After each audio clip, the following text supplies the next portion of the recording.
Supreme court का एक फैसला आया और उस फैसले के अकॉर्डिंग इस देश के मुख्य चुनाव आयुक्त की नियुक्ति जिस पैनल को करनी है उसमें प्रधानमंत्री, नेता प्रतिपक्ष और चीफ जस्टिस ऑफ इंडिया को रहना था। सरकार ने, मोदी सरकार ने कानून लाकर चीफ जस्टिस ऑफ इंडिया को बाहर किया और मोदी जी के पसंदीदा मंत्री, प्रधानमंत्री के पसंदीदा मंत्री उसमें रहेंगे, प्रधानमंत्री खुद रहेंगे और नेता प्रतिपक्ष रहेंगे। इसके खिलाफ सुप्रीम कोर्ट में एक याचिका दायर हुई।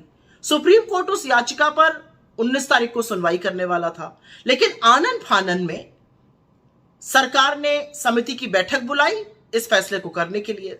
समिति की बैठक में राहुल गांधी जी जो नेता प्रतिपक्ष हैं, उन्होंने मुस्तैदी से कहा कि क्योंकि सुप्रीम कोर्ट इस मामले की सुनवाई करने जा रहा है, हमें उसका इंतजार करना चाहिए और इस बैठक को लंबित कर देना चाहिए, स्थगित कर देना चाहिए। लेकिन उनके सुझाव को नरेंद्र मोदी और अमित शाह ने खारिज कर दिया और आधी रात को ज्ञानेश कुमार को इस देश का मुख्य चुनाव आयुक्त नियुक्त कर दिया गया। डिसेंट नोट नेता प्रतिपक्ष राहुल गांधी जी ने इसमें दिया था। सब जानते हैं ज्ञानेश कुमार जी अमित शाह जी के बड़े पसंदीदा नौकरशाह रहे हैं।